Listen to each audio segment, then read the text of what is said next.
لا هرجع بين دم باش دم بيشكش كرنا بلطنا دم جمير شاشة وداس بيك دجي جرين ترين سعر نوشا تقينك بشاري عفريني هجاندو دا انجام دا قرباني كتن فكاكا قفا بكرانينا چكو هيز لشن قالي دكي بسدما گرانبونا دولار لهمبر ليرة سوري گرانبون لبازار روجاوي كردستاني پیدا بويا سروک حکومت هرما کردستان دبیجه امر نادن تو حالیک آسایش و آرامی هرما کردستان تیک بده.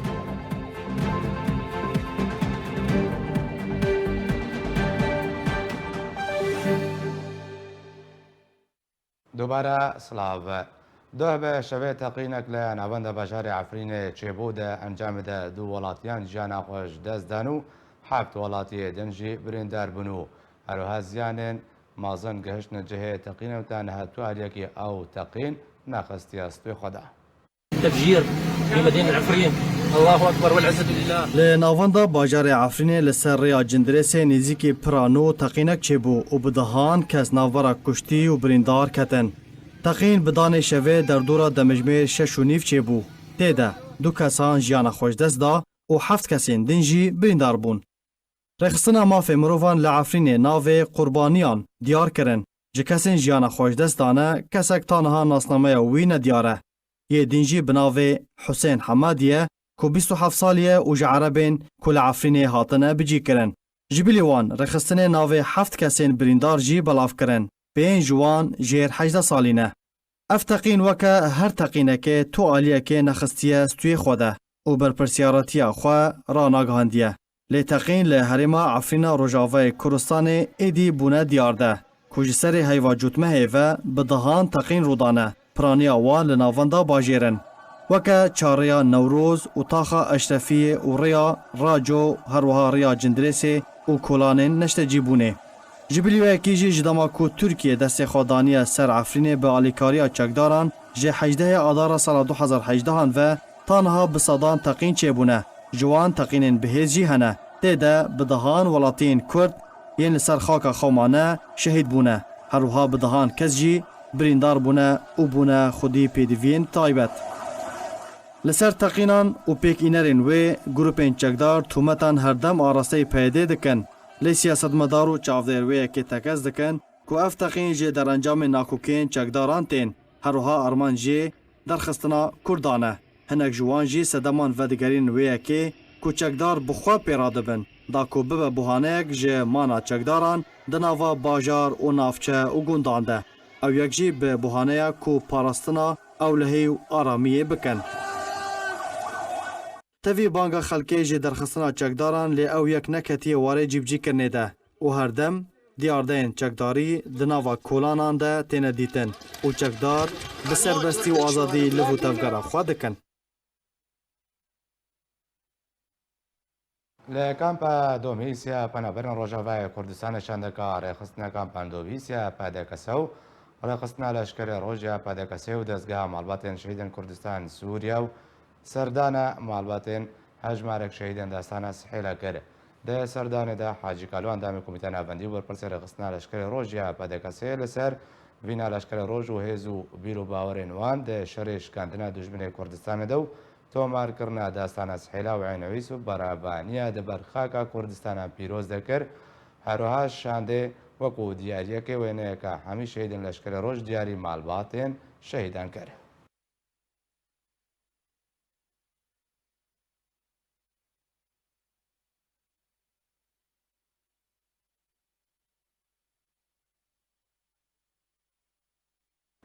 ارواشانده که کامپا کاوروگوس که سردان مالبات شهیده کی پیشمرگین لشکر روش کرد به بونه سیمین سال وگره شهید بونه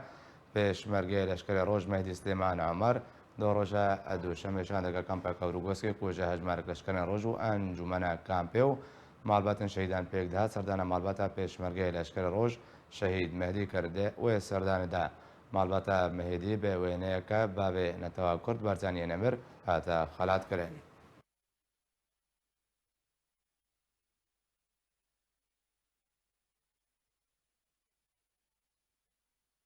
پسپۆرن سەرباسی لە هەرێما کوردستانی ڕادگەێنن و پارتیا کارکارن کوردستانی پەکەکە نکارێ هێز لێ دەژی بجیکردنا ڕێکەوتنە سایکردنا ڕەوشە شنگالێ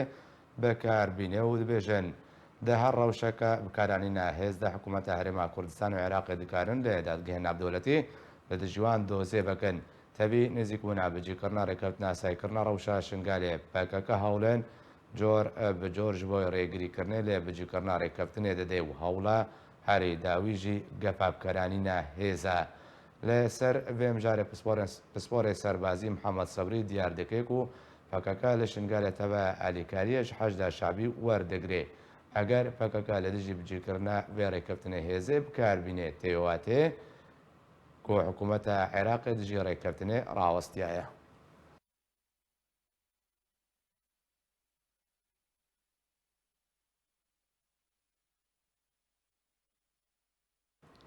سەرۆکە حکوومەت هەرێما کوردستانی پەستنێ هەوڵ و خەباتە هێزەنەسەی شارێما کوردستانێدا و گوت ئەم ڕێنادن و کەسەک ئاسەی شارێما کوردستانی تێک بدێ. مەسرۆر بارزانانی سەرۆکە حکوومەت هەرێما کوردستانە لە سەر و پەلاخوا لە تویتەرێ تویتەک بەڵای کوروتێدا ڕاگەهاند و ئەس پەستنێ هەوڵ و خەباتە هێزێن مەدەدەم ژبەر ڕێگری لێ تۆڕێ کرد و خۆستە بوو لە هەرێما کوردستانی کریاران ئەنجام بدێ. مەسرور بارزانانی هەروەها ئەشکەرە کرد و گوت ئاشتی و ئەسای شارێما کوردستانی هەردەم ئەرکێمێ لە پێشە و سەرەکەی و ئەمڕێ نادن و کەسەک وێ تێک بدێ.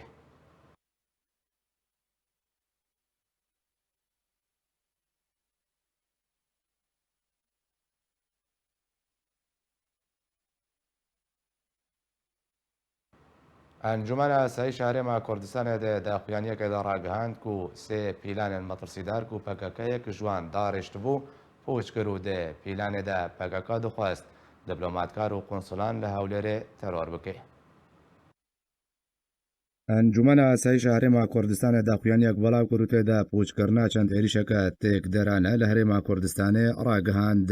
لە گۆری داخوایانیە ئەنجومەنە ئاسایی شارێما کوردستانی کۆیرۆ دووشەمێ هاتیە بەڵاوکردن هێزن ئاسایی شارێما کوردستانە چەند ڕۆژێن بوریدا چەند عێریشەکە تێک دەرانە لە هەرێما کوردستانی پوچکردنە و چەندین کەسژی دەستە سەرکردنەک و پەیوەندیاوان لەگەڵ گروپێن تەرۆریستی دەهەیە. ئەنجومەنە ئاسایشە کوردستانی دەبێژێ دانجاما ئۆپەراسیۆنە هێزن ئەسایشێدا دوو پیلانێن پوچکردنێ و یەک جوان ژالیە پارتی کارکەرن کوردستانی پەکەکە بە هاتبوو داڕێشتن هاتە ئەشکەرەکردن ئەوژی بە ئالیکاری و هەماهەنگی نەبەرە هێزێن پۆلیس و ئاسایش و هەواڵگریە و دژە تیرۆرە هەرێما کوردستانی و هەندێک ژوان کەسێن و پیلان داڕێشت بوون پەیوەندیاوان لەگەڵ خەڵکێ دەربێ عێراقی و نێشتەجێن وڵاتی ئۆروپا هەیە ژوڵاتێن ئۆروپاژی ئەو کەس دەهاتنە ئاراستەکردن. هەروەها ئاسایش هەرێما کوردستانی دەبێژێ ئەو کەسێن و بریار بوەرنە ئارمانجکردن هاتنە ئاگادارکردن و تەڤایانوان دیبلۆماتکار و خۆدانێ کۆمپانیایان بوون و لە هەرێما کوردستانی کار دەکردن. هەروەها ئەنجومەنە ئاسایشە کوردستانی دەبێژێ پشتی لێکۆلین و دووچوونان هێزێن پۆلیس و ئاسایشە هەرێم چەندین کەس و پەیوەندیاوان دەبێ پیلانێ دەهەبوو دەستە سەرکردن. دریا پۆلیسە ناودەوڵەتی بەژی ئەنتەربۆل داخوازە هەماهەنگی و ئالیکاری هاتیەکردندا و ئەو کەسێن لێ وڵاتن ئۆروپاژی نیشتەجینە وەرنە دەستە سەرکردن. ئەنجومەنە ئاسایشە کوردستانی دەبێژێ دەکەیسە یەکەمدا 12 کەسێ گومان لێکری هەنەک و پەیوەندیاوان بێ پەکەکە بە هەیە هەروەها چەندین کەسێن دنجیک و لە چەند وڵاتێکی نیشتەجینە ناوە وڵاتاندەژی وڵاتێن ئۆروپا هەیە هەروەها چەندین کەسێ دنجیک و دەستێوان دێ پیلانە داڕێشتی دەهەیە لە چەند وڵاتێکی نیشتەجینە و ناوە وڵاتاندەژی وڵاتێ ئۆروپا هەنا و پیلان داڕێشت بوون عێریشی قۆنسڵخانیان لێ هەولێرێ بکەن و دیبلۆماتکارێن ناوە قۆنسڵخانیان تەرۆر بکەن. داخوایانیە خۆدا ئەنجومەنە ئاسایشە کوردستانی دەبێژێ پشتی چاودێریکردنە گروپان ژالی هێزن ئاسایشێوە بۆ دەما 4 مەهان هاتە کارین و جانێ چەندین کەسوەرێ پاراستن و چەندین کەسێن گومان لێکری وەرنە دەستە سەرکردن و دناوا دەژی دوو وڵاتیەن سووری هەنا ئەو کەسێن و گومان لێکرینە و هاتنە دەستە سەرکردن لە گۆری مادە یەکە یاسا 21 ساڵە 2003 و ڕوبڕوێ دادگایە ببن. دەربارەی کەیسە دوێژی ئەنجومەنە ئاسایشە هەرێما کوردستانی ڕاگەهاند و پشتی بەهتر ژە ساڵەکەی ژێ دووچوونێ حتانە 8 کەس هاتنە دەستە سەرکردن و هەمووژی وڵاتیان عێراقینە پێی گروپی هەوڵە تەرۆرکردنا پارێزگارێکی هەرێما کوردستانê ددان و هەروەها دخواستن چەندین کارێن توند و توژی لە هەرێمێ بگشتی و پارێزگەها دهۆکێ بەتایبەتی ئەنجام بدەن. هەروەها پیلانجی داڕێژبوون و عێریشی سەردام و دەستگەیان حکوومەتە کوردستانê بکن و ئاسایشە کوردستانê تێک بدەن و ئەو کەسێن و هاتنە دەستە سەرکردن وێلگۆری مادە یەکە یاسایە 21 ساڵە 2003 و ڕوبڕوێ دادگەهێ ببن. ئەنجومەنە ئاسایشە کوردستانê dibêje Grûpê sê piştî dûvçûn û operasyoneke berfereha dije hewalgiriyê bo dema 1 salê. Hêzên polîs karîn 7 kesên guman lêkirî ku hemû jî welatiyên Iraqî ne desteser bike. Weke Encumena Asayişa Kurdistanê dibêje ew 7 kes beşekin ji torekê ku çend saleke hatiye duristkirin ji bo komkirina zanyariyên hewalgirî û serbazî derbarê damûdezgehên hikûmeta Herêma Kurdistanê û berpirsan. هەروەها وان 7 کەسان پلانە کوشتنا بەرپرسێکی بلندێ هەواڵگیری و دادوەرێکی دابوون. وەکە ئەنجومەنە ئاسایشە کوردستانê dibêje Grûpê terorist زانیاری لەگەر چەند ئالیەکی کودناوادا پەکەکەژی بوون بەهەف گوهارت بوون. حکوومەتە هەرێما کوردستانê ji aliyê xwe ve jî hikûmetên biyanî û dezgehên hewalgiriyên peywandîdar divê operasyonê de luwa zanyariyên ku li cem wan agadarkirine. Di dawiya daxuyaniya xwe de Encumena Asayişa Herêma Kurdistanê dibêje ev operasyona niha wê çendê derdixê ku gefeka mezin li ser asayiş û seqamgiriya Herêma Kurdistanê heye li hêzên asayişê çalakin di erkên xwe de bi tu awayekî rênadin rewş û aramî û asayişa Herêma Kurdistanê werê têkdan. Ji bo gotûbêjeka bêhtir li ser gefên PKK de evkaranîna çek û hêz de li Şingalê berxwedmecem Birêz Îdrîs Zozanî berpirsê ragihandina Hilqê Şingalê Partiya Demokrata Kurdistanê û herha berxwedmecem Mamosta Faysal Nasûn demê Komîteya Navendiya Partiya Demokrata Kurdistan Sûriya. Mamosta Îdrîs ez ê li cem te dest pê bikim. Dawîn lêdwana PKK derbarê rewşa Şingalê هەفدەمێ نێزیکبوونە بەجیکردنا ڕێککەوتنا بونەبەر حکوومەتە هەرێم و حکوومەتە عێراقێدا هاتیکردن گەپا بکارانینە چەک و هێز دەدێ دڤردا چ مەترسیل سەر شنگالێ دروست بێ پەکەکە چ شنگالێ دخوازێ پەکەکەش بەرچێ بێ سیاستێ بکارتێنێ ژێ شنگالێ دەرناکەوێ و ڕەوش ئاسایی بێ. بله زۆر سپاس ji بۆی هەمژارێ و سپاس ji بۆی ku ez gelek spas. بەڕێزان خویایە یعنی بوویە دەمەکە درێژ ناکی li Şingalê peyda bûne destêwerdana ya PKK ji boî neha tenê Şingalê belkû bû gelek cihêndî el Kurdistanê lê piştê ku 2014 ew karîsata serê xelkê yani her kesek ba xudan wijdan ba xudan zemîr ba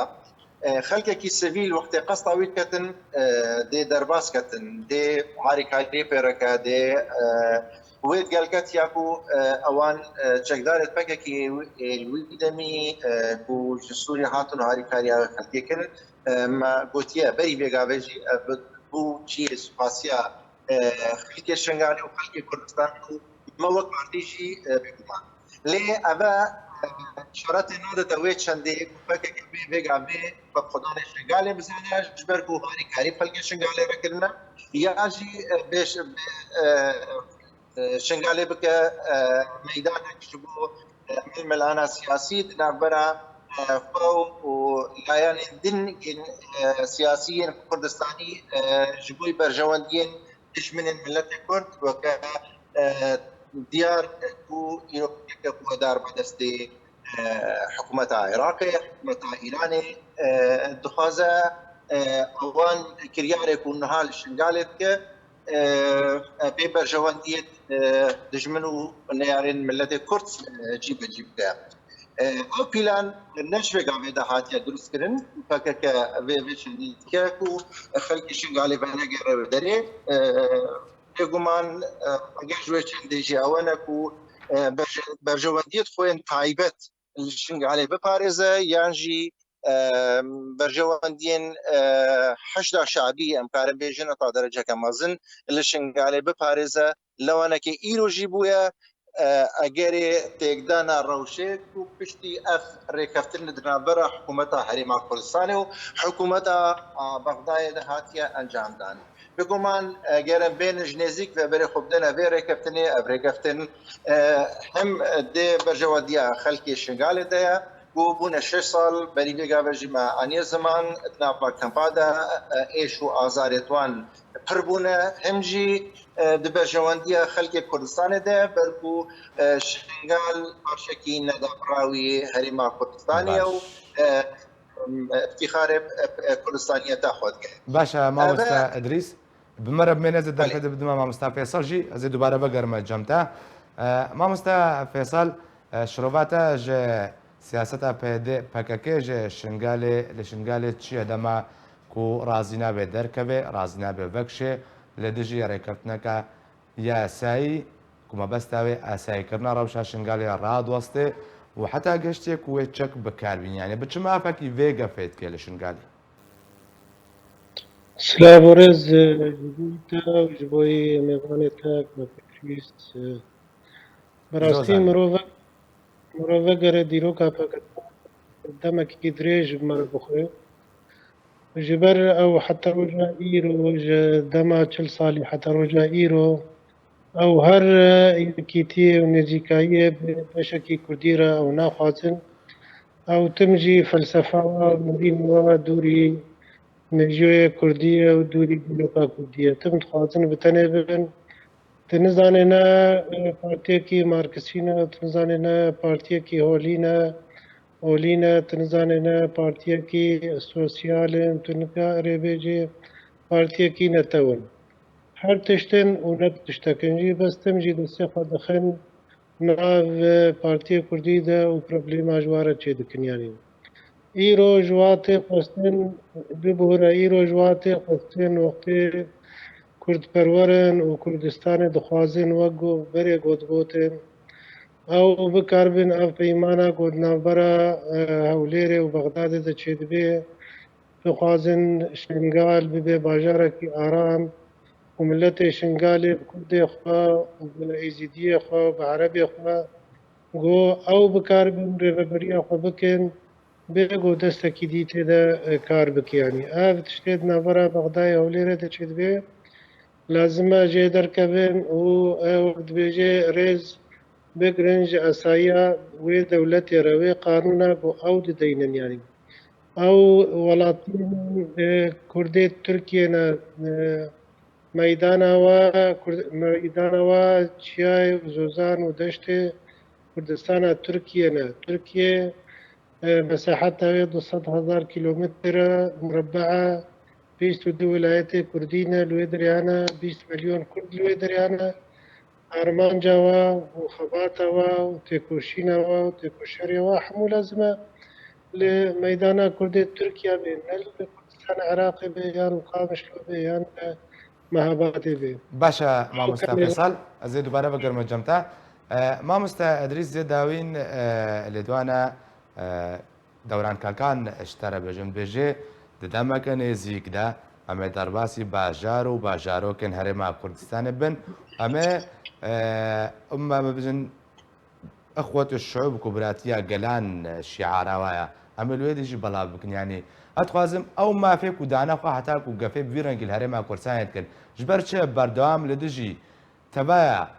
pêşketina Herêma Kurdistanê û bi taybetî li dijî Partî Demokratîk Kurdistan yanî armanca we ya sereka ji Kurdistanê çi ye?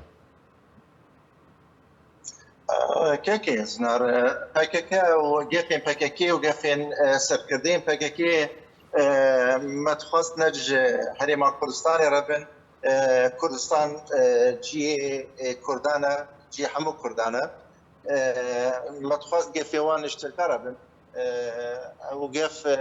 partî گفت کسی سرف قبول نکه بری میگه لیبگرم جناب سروک بارزانی گوتیا نه پارتی گفال کسی و نه گفاش کسی قبول کرد و نهاجی یعنی ام هر وی حسابت فکر کردیم فکر كردنا بلي سنوري وان هي في سنوري خدان نبزينن في دانونا ساحة غير ما دستي وردان بيجن آلي وان دنكري طابين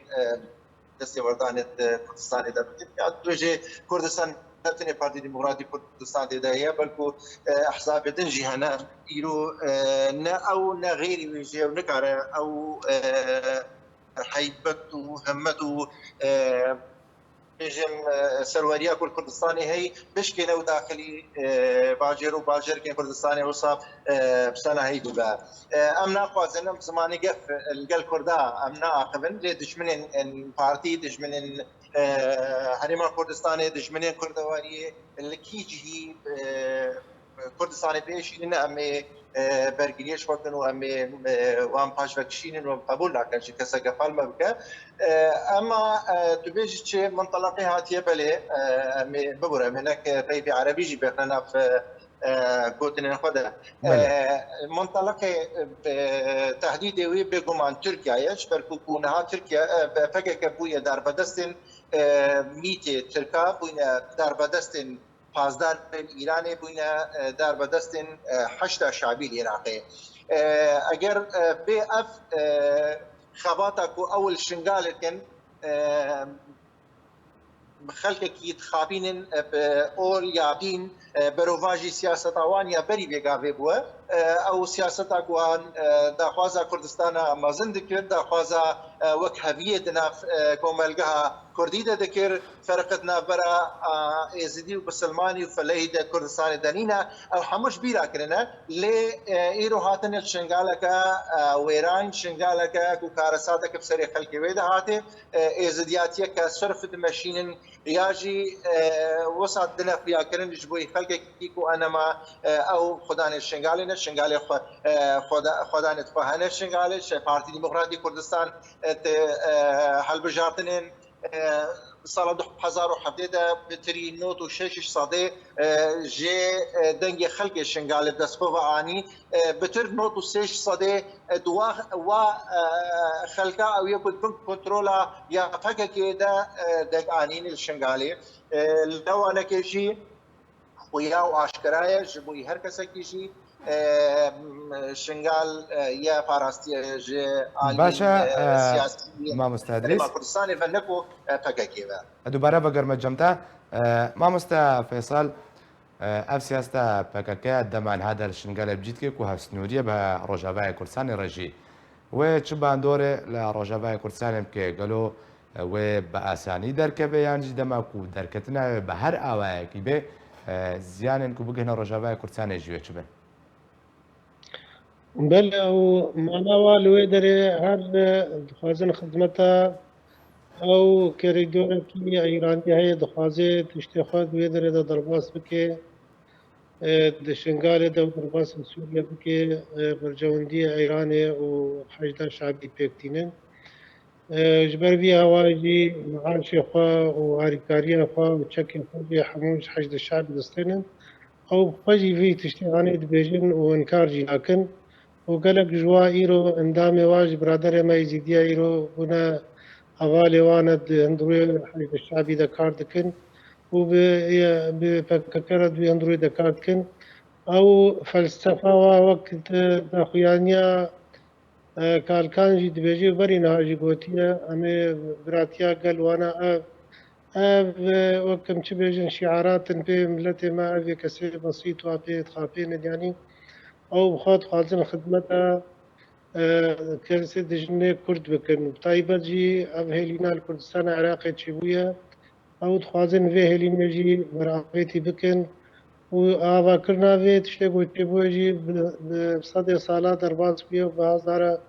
کسی جان خوشی دبر و آخد دانه و بخوازن بپارزن جی اما دبینه سر اول کفتنا نورا هولیره و بغدای دەچێت بێ لازمە پێویستە دەرکەوت بێ بۆ دلۆپە کوین بێرجاندن وەختێ نەبێ ببینن تاداری بکن بێ باوەریەدا وێ دیسا کاریساک وێ بێ سەرێ ملەتێ شنگالێ بخواوێ کوردێمە ویژی دیێمە و عەرەبێمە قەلەم نوێ دەینن باشە مامۆستا فیسەل دەربارەی ڕۆژاوای کوردستانê wê çi Belê pêşê de ew guharê belê ew megod dixwazin xizmeta ew kerîdora henê heye tehrîba xwe û çirkê xwe û danûstana xwe wê de derbas bikin xizmeta Îranê bikin ji ber û dibînin ku îro Emerîkî û Rûs wana di hundirê Rojavayê Kurdistanê de hene ew jî dixwazin bêjê lêngekî wa dengeheka wa di wê derê hebe ku bikaribin xizmeta ecendê Îranê û Heşdê Şeعبî ew kesê nexêrxwaz ji Kurdan re bêkirin ji ber vî hewa jî dixwazin bibine serî jî ku ev danûstandina enkesê û tevdemê wa îro ev gavin bi hev re hatine avêtin ew di baweriya me de dixwazin tedariyê li wê jî bikin beravêtî bikin bes em di wê baweriyê de ne Kurdê me yê Rojava bîrewerin vê mesela hanê ev danûstandina ku çê dibe wê nêzik dîsa belkî li hevrûnin bikaribin tiştê xwe çareser باشە bikin مامۆستا فیسەل مامۆستا ئەدریس داوین پرسیار دەگوت و پەکەکە بۆ دارودەستی حەشدا شعبی لە عێراقی حەشدا شعبی بێگومان هێزاخوان گۆ تەبایە کردبن خۆش بەغدا وەردەگرێت وردە پرسیارە هەری گرنگ بەغدا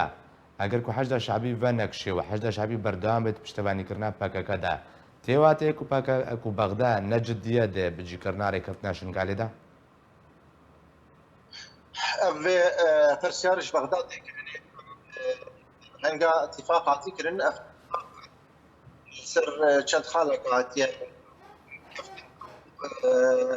yek ji wan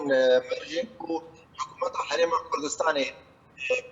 Bexdayê rabûne yê mercê here pêşî ew bû ku hikûmeta Bexda ew derketina Heşda Şeعبî û derketina hêzên biyanî weke PKK û غêrî PKK di wê derê de stûyê xwe girtiye lewanekî jî em çavarî pêngavên hikûmeta Bexda ne hikûmeta Bexda divê karekî bike مامۆستا ئەدریس چ دەمەکی ئەv ڕێککەوتنێ بکەوێ بوارێ بجیکردنێدا دەمەک ژێرە هەیە دەست هاتیە دەست نیشانکردن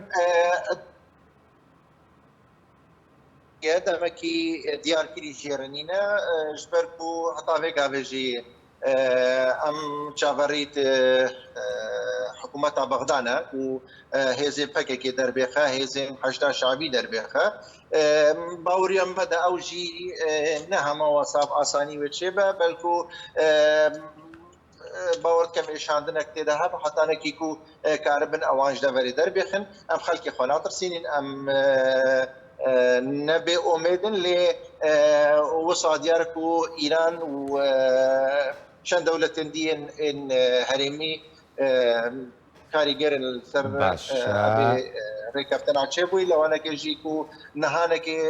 em çaverî Bexda dikin û Bexda pêngavê bi lez pavêjitin em amade ne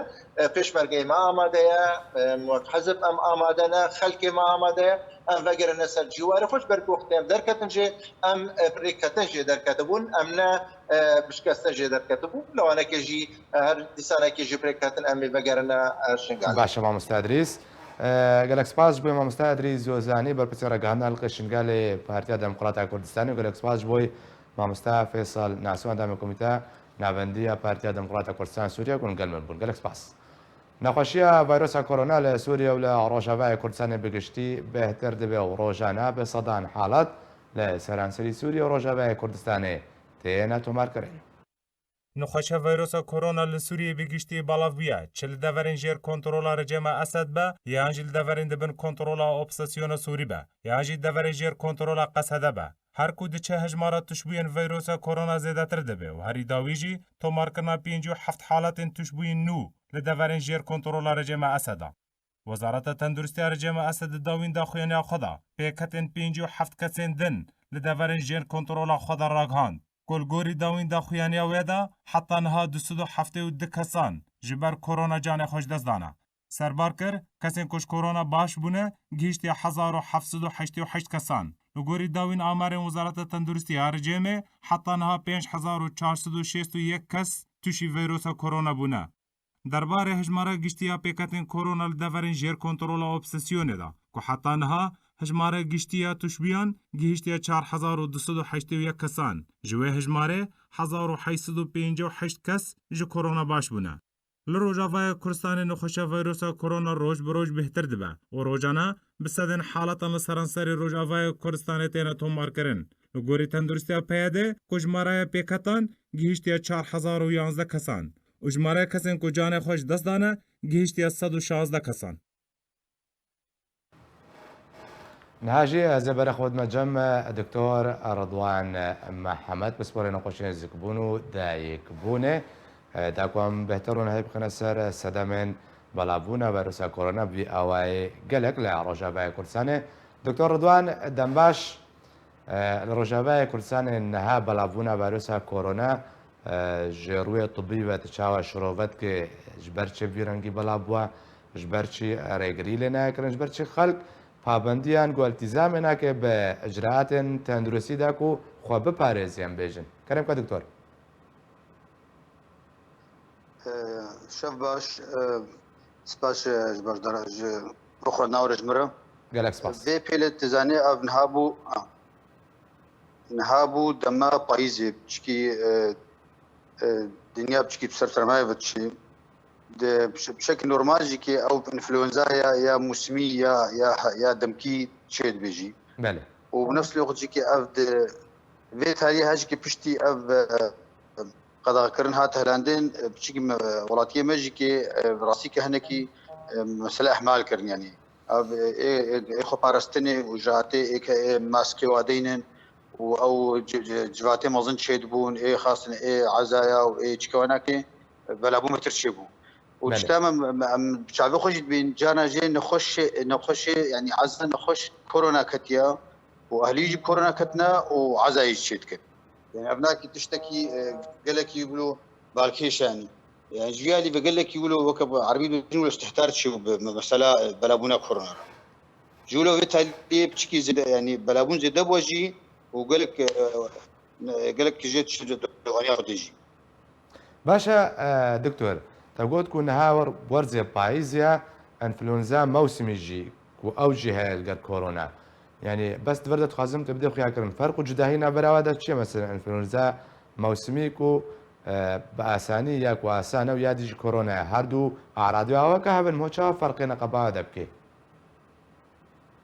زين شو او دكتوريه تشتبو قشتي يعني وكب عن زمان بو تختبو او بي ابو بو بانديميك وقت تشتبو بس وكب مثلا كوليرا تشبي وزكي خلكي هرغو بو زكي تشبو تبيجو كراتزك دفي حاله دجيكي وقت كورونا هيا شي انفلونزا هي تي شكيبكي انه بلغي كورونا شي انفلونزا جمكي بي تي شكيبكي كورونا بيجي نخش نها هناك تعليمات كرنا جبوي خدرمان كرنات مالي ده يعني بيجي معالجه منزليه بله شيء ناخذ انفلونزا بيرسي وتشي خشات نفسي ويخو معالجه كمالي درماني و رح نفخوي و سيتامول بخو لازم بو ويخو بباريزي ويخو بدي طاف كاسبي عصري وهناك فيتامينات بخوي هكا لي زور كرنا خشي بهنايو تنقبو يعني خشين دي بيرهبو نخشيات ديل يعني شكر يعني مثلا نخشي فشكي كيفن بيرهبن يعني بري عمليات سرد الواشي كربن يعني هكا حالتاي تايبت به او ناكي او درمانكي خاص ورد به يعني نخش خارج ورد بس نخشيتك اغلبيه انا كي كان به ساكرن ودرمان كرن باشا دكتور نها بايزو وقالك اف انفلونزا بلاف دبي يعني نها ولاتين روجاباي كردستاني كتب خوجي الويدريج باجار قامشتوي خو چاوا رين باراستنين هاكو بقرنا برك چاوا خو بپاريزن باشا او ريكو چاوا كدكتور تدبيجوا خو بپاريزن دمان هذا لقر بلابونا نخوشي باواكي زدو ورزي بايزي بتايبتي خدا خويا شي باش انه يا يعني اف تشتي اف شيرتيج بوي باراستني انه ماسكي دينن وجوات مدن شنكن ويكي نخش به يعني بيجز نخشينا كي بلاك اشخاص الجاهليه مربطه ولا وبيت غرفه كده باشخوي درمان كانوا خورنا يبني تحتها باش خطبي ويا دوج كي اف بيتها اللي بريا خسرت درخت اف بريارها هناك انه قد ذكرنا يا جزئيه يعني قد ذكرت شكل سي هي حتى ده هي باوري اوج كي جبوت تجمعات بشي كان جبوت جفاتي ما ظن بشي كان بكن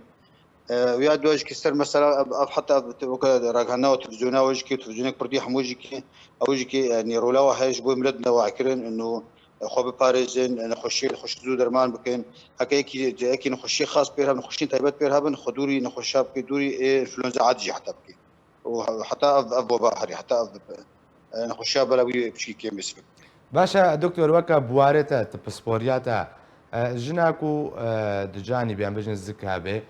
ئەو چاوەخۆ بپارێزێ کۆرۆنا چاوە باندۆرێ لێت یانی دوی بواری دەختصاسێتە کۆرۆنا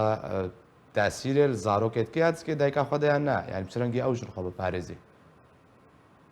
شاوە نەخۆشیە کۆرۆنا نەخۆشە ژنا دوجانی بخۆ يعني او دوجانيه بخوجي كي برديكا شيت بير سر نفسانا كنفسها بشكي طنق بي او ام بيجن الشعريه يعني حلماينا كي جهه المشي كيما نخشى بكورونا ستروناك زحمه ترج انسانا ندوجاني بله خوش خد هربت خدوري ادي بكي خبار زي بهتر ودي يعني درمان خاص بكده دي اختي ولادي واجي كي اجراءات خاص بكن جبوي كي زركاج كي باريس بله باشە گەلک سپاس بۆی دکتۆر ڕدوانە محەممەد بسپۆرە نەخۆشین زیکبوون و دایکبوونێک و تلگەل من بووی گەلک سپاس دکتۆر لە ڕۆژاوای کوردستانی خەباتکار و کەسایەتێکە نیشتیمان پەروەەر کۆچە داوی کرد ئەنجومەنە هەرێمیە پارتیا دموکڕاتە کوردستان سووریا دۆ بەیداریەک بەڵام کرد و تێدا کۆچبارکردنا سەید یوسف سلێمان ئەندامی ئەنجومەنە هەرێمیە پەدەکەسێ پشتی ڕوبڕووبوونا نەخۆشیەکە گران لە باژارۆکێ چل ئاغا ڕاگەهاند و سەرچاغی ژەحەمی هەواڵ و کادرن پەدەکەسێ مابەتە سلێمان ڕەخواست خەباتکار سەید یوسف سلێمان خەلکێ گوندێ بابەسیە سەر بە باژارۆکێ چل ئاغەبەیە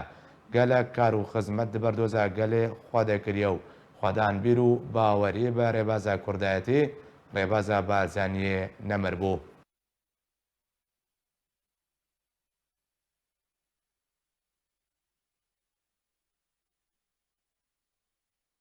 جارەکەدن بەهای دۆلار لە هەمبەر لێرە ئەسووری بلند بوو باندۆرەکە نەرینی لەسەر وڵاتیان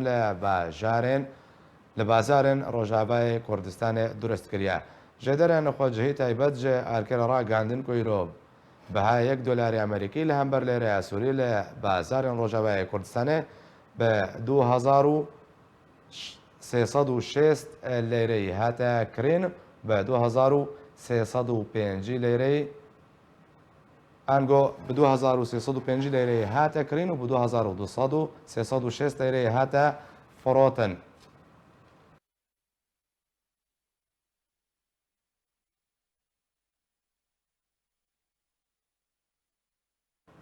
ناژیت بەرخۆنمەجە من و چەگانێ ئارکێ باوایەکی ڕاستەڕاست ژێ باژارۆکە گرکێ لەگێ بێمەڕێدا کۆمڕەوشە بازاران بزان بن دۆلار لەگەل داخستنا بازاران بە چقاسی هاتە فرۆتن بەرزان دەمباش حتاوەکە ئیرۆ مەغرەبێ بەریک و بازارن دۆلار وەرنەگرتن دۆلار بە چقاسی تعامل پێ هاتەکردن ساراوی چقاس بوو نرخی کرینێ و نرخێ فرۆتنێ بە گومان بە چرەنگی باندۆر لە بازاران کردیا و بە تایبەتی کەلوپەلێن خواردنێ. ذلك كنار دنباش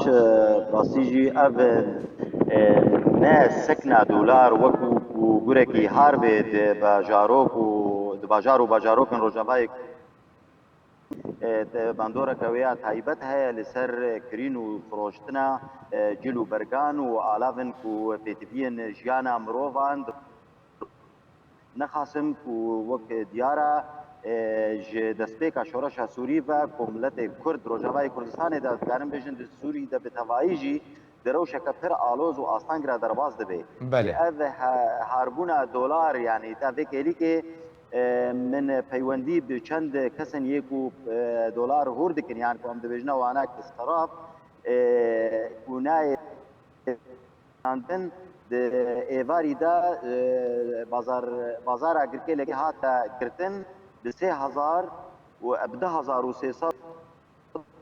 رای سوری ب 10365 لیره سوری اب فروتناوینا هل بله. بات باندورا که تایبات دکی لسر کرینا زیر جی و غرام زیر لگوری لیره سوری گهشتا 123,000 لیره او باندورا که تایبات دکی لسر کرین و فروشتنا بازار راستی جی از دکارم بیجم نخاسم باشا برزان زویستانینا برزان دفردا اتخوازم تجمع بدي خويا كرن كلوبالي خوارني بشرنجي جرامون او جي لقار دولار بهابونا كزيتا بخوبة ديتنيان جي نرخي وكا خومان جبر يا هري جرين جوالاتيان را اوكو نرخي كلوبالان جرانا بن بيدوين جانا روجانا كزنار براسرك يا الافن يه بيتفين روجانه كوجيانه يعني وكورون شكر شا تشتدي يعني عم بيجن مواد غسيله يعني هل بت الافن هنا بدولار تين كرين وفروشتن عم دكارن فروشتنا بشتي في هرب دولار جبت يا هيفك تشتنها زيدي هزار يعني ده سوري كوچ وسر هل بت اوناك بنفات هيبدك لسربان مالبو آریکاری بو کو آریکاری بو باشا برزان دفردا نها برزان حفتيانا لقلت جرانبونا دولار هر مالباتك كردا نورمال پێویستیایە بە چ قاس پەرەیە حتا و کار بێ هەفتێکێ ژیانە خۆ بەردەوامکە ژنان ژڕون شەکر وەکەتە باس کرد تشتێ خواردنەیەک و ڕۆژانە باجان خیار پەتاتا و ناکێ یعنی هەفتێکە هەتا خۆی بکێ پێویستیای بچقا پەرەیە نۆرمال ژیانەکە نۆرمال باشە ڕاستیە گەلێکی وەجیهە یعنی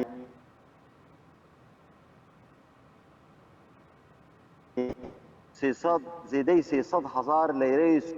سووریژ ماڵبات ئەو ماڵبات چ قاسی سەرفەی ژینەکەیان هەلبەت کوتوەرێت بتمێنێ لەسەر حاب ئەو گەلێکی ژی دەرکەبێ دیل وێ دەرێ هەیە یعنی ئەس خوازم ئەس ئەو وانن وانە یعنی ئەو زارۆک وان ماڵبات هەرێما کوردستانی لە ئۆڕۆپا بارن ئاریکاریە وان ماڵباتی خۆرکن لێ ماڵباتن هەنا ئەم دەبێژن ماڵباتی بەلێنگاز ماڵباتی هەژار جێ غەمگینیە ژیانە وایە ڕۆژانە و چاوە هەست دەبێت ئەزێ زێسەر بێ پرساتە کەکنار ینی ژبەلی ینی زێدەی 300 لێرەی سووری کوژ ماڵباتارە ببێ هەلبەت کوها ئەمبەر و مژی خەلکێ ئێرە دەبێن قاسم زارۆ یەک وێ هەر نەدەکەنە یان کو ئەول و بەرگا لەخوا بکەن جی یعنی شۆپان بەرگا کاک بەرزان دەنگێتە بزەلالی ناگەهێ دەنگێتە بزەلالی ناگەێ دەنگێتە تێ قوتکردن بەڵێ تەماشەبان نەهێژە بیاویم گەهشتە داویا بۆڵتەنێ بەرێ بداوی هاتنێژی دۆبارە سەر نوچە تەقینەکە باژارێ عەفرینێ هەژاند و دە ئەنجامێدا قۆڕبانی کەتێن بەکەکە گەفا بکارانی ناچەک و هێز لێشن گالێ دکێ بە سەدەما گرانبوونا دۆلار لە هەمبەر لێرە سووری گرانبوون لە بازارن ڕۆژەبای کوردستانê پەیدا بووە سەرۆکێ حکوومەتە هەرێما کوردستانê دەبێژێ ئەم ڕێنادن تو ئالیەک ئاسایش و ئارامیە هەرێما کوردستانê تێک بدێ